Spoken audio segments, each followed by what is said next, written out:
The views and opinions expressed on Cocktails with Kenzie are those of the host and guest and do not necessarily reflect the views or official policies of any mentioned individuals, brands, or companies. This show is intended for entertainment purposes only and should not be considered professional advice.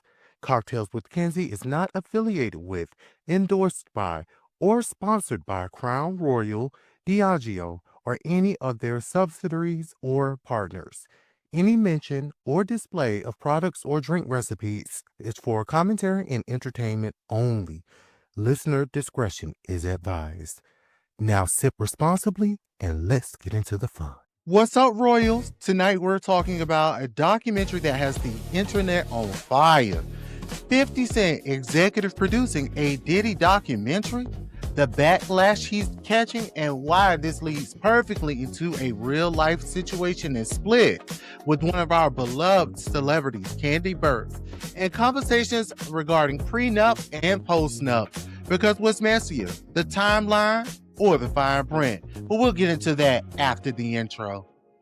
Pour it up, it's cocktails with Kenzie. Let's vibe, vibe, vibe. Top in that talk with some truth on the side. Sunshine and tea, we keep it divided.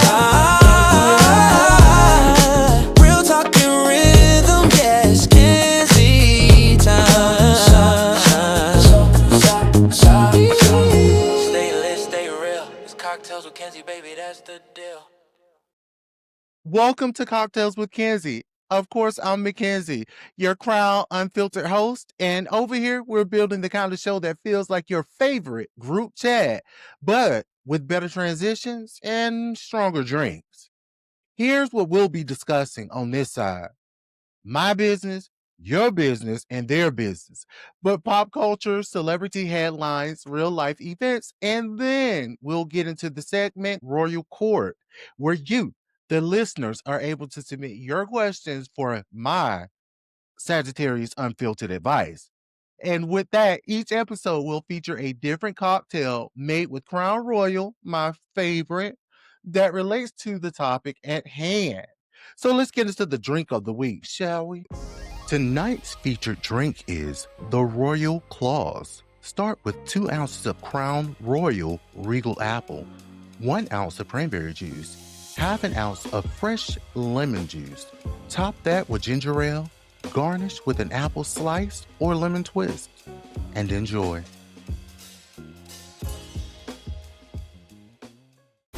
Today we're sipping the Royal Claws because we're talking documents, deals, and relationship contracts.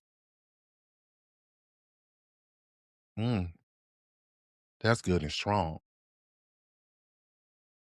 So let's get into it. What's the documentary? All right, you asked. So Netflix released a docuseries called Sean Combs The Reckoning, a 4-part documentary series executive produced by 50 Cent and directed by Alexandra Stapleton. I've seen it. Did y'all see it? If you haven't, go ahead and watch it. It's very interesting, but it's kind of some recycled information.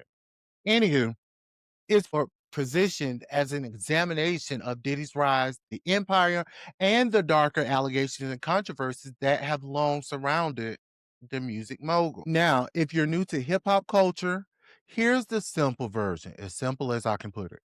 50 Cent and Diddy have had a long running public feud and tension. Not always direct beef in songs, but definitely in commentary and public shots. 50, who's built a whole second career on being a producer and also being petty on the internet.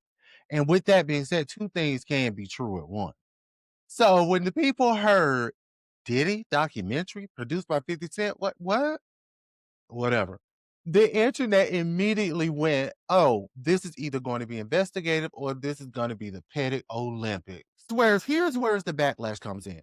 Some viewers and commentators are saying, is this documentary about accountability and telling the story, or is it just about clout and being mean? Is it ethical to make entertainment out of allegations and trauma? And what about the people who were impacted? Are they centered, or is it just a spectacle of some sort? Well, On the flip side, some are applauding the documentary for forcing uncomfortable conversations, especially when powerful people have historically been protected. You guys know this.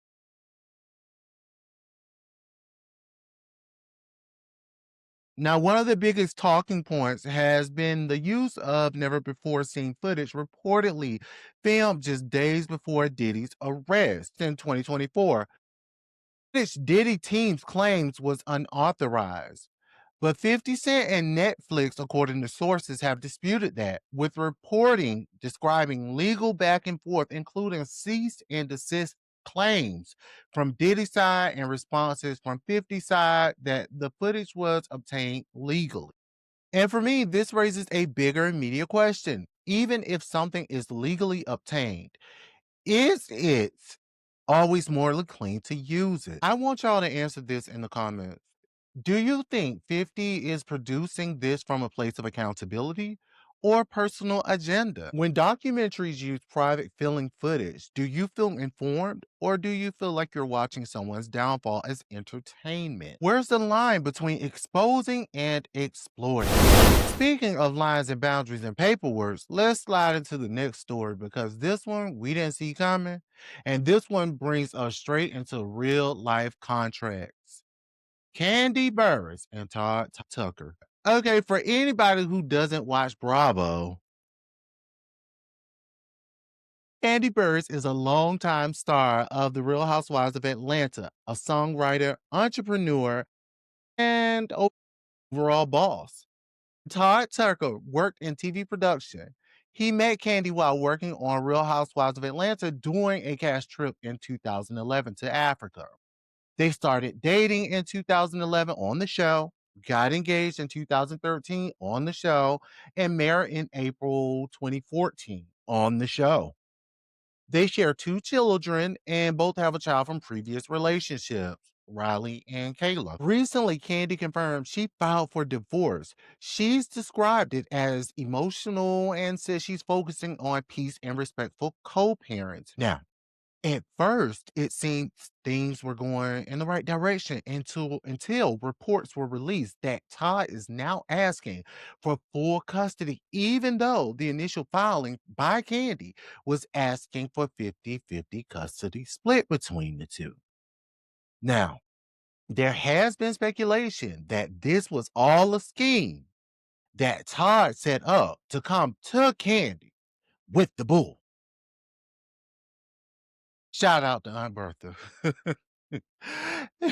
If you, the Real Housewives historians of Atlanta, can recall, Candy's family, especially Mama Joyce, Let me tell you, ain't no river high enough, ain't no ocean deep enough, ain't no desert hot enough to keep me on your ass, baby.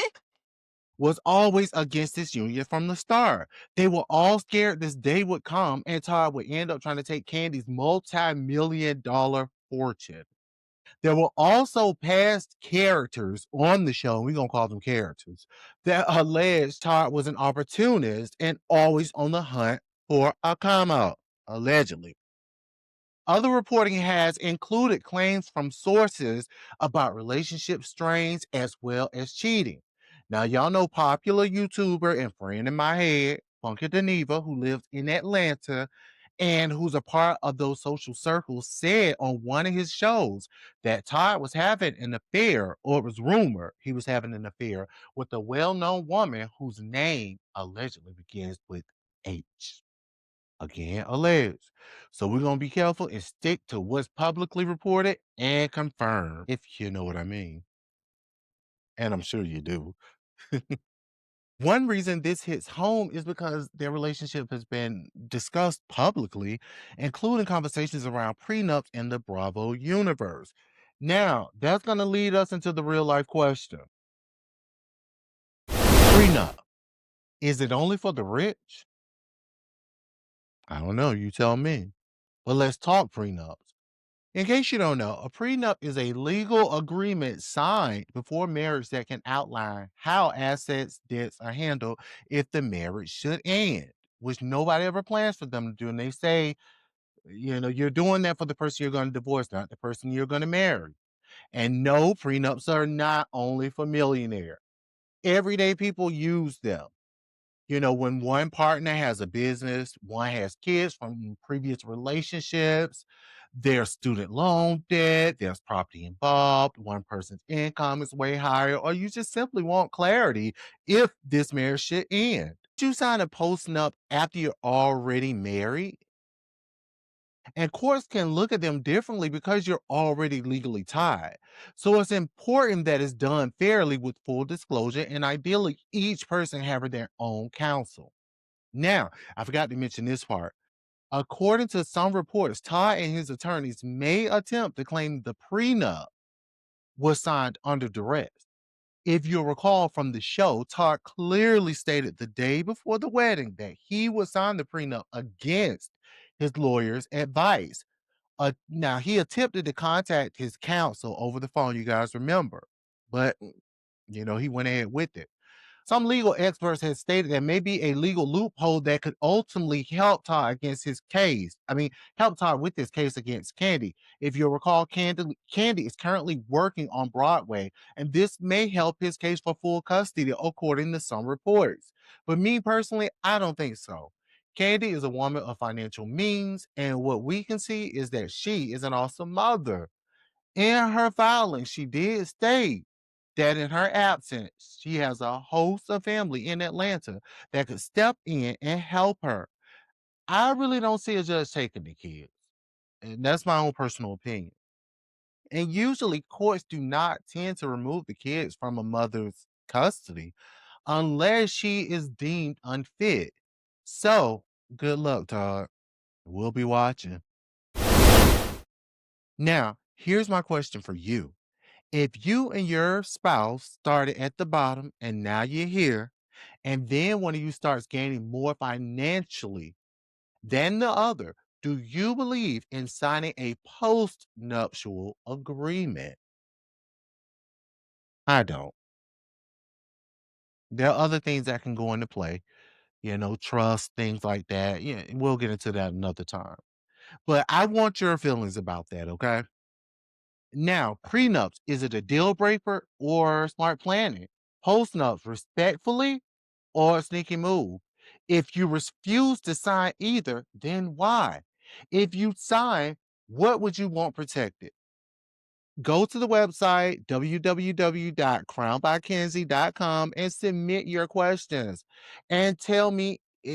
Make sure you tell me if you want it to be anonymous. Thank y'all for pulling up for season 1, episode 1. And here's a quick reminder. Clips go out on Tuesday on the website crownbykenzie.com, which will lead you to YouTube at Kocktails with Kenzie. All right, make sure to check out Crown by Kenzie Instagram page, Facebook page, Twitter page, and also check out the Crown by Kenzie YouTube page, which is my other page where I may go live and I'll get a little bit deeper into the stories and we'll be relaxed and we'll just have a good time. Now, full podcast episodes are going to be posted every Wednesday. And again, go to the website. You'll find out everything you need to know. crownbykenzie.com. That's KROWNDBYKENZIE.com. All the links are there. Okay. Thank you guys so much, and I appreciate y'all for pulling up. And just know, if you're the first here, you're part of the foundation of the Royal Court. Again, y'all go on, submit those questions, any business inquiries. If you want to be a guest on the show, or if you just want me to talk about something, put it on there.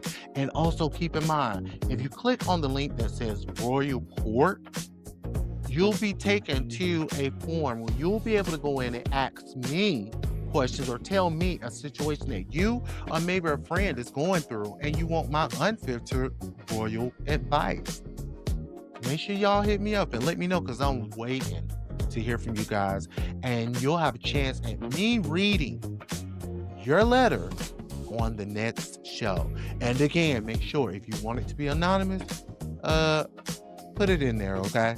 I look forward to talking to you guys. You guys have a great evening and enjoy your drink, because I know I am. Bye. Pour it up, it's cocktails with Kenzie. Let's vibe, vibe, vibe. Top up in that talk with some truth on the side. Dasha and T, we keep it divine. Real talk and rhythm, yes, Kenzie time. Stay lit, stay real. It's cocktails with Kenzie, baby, that's the deal.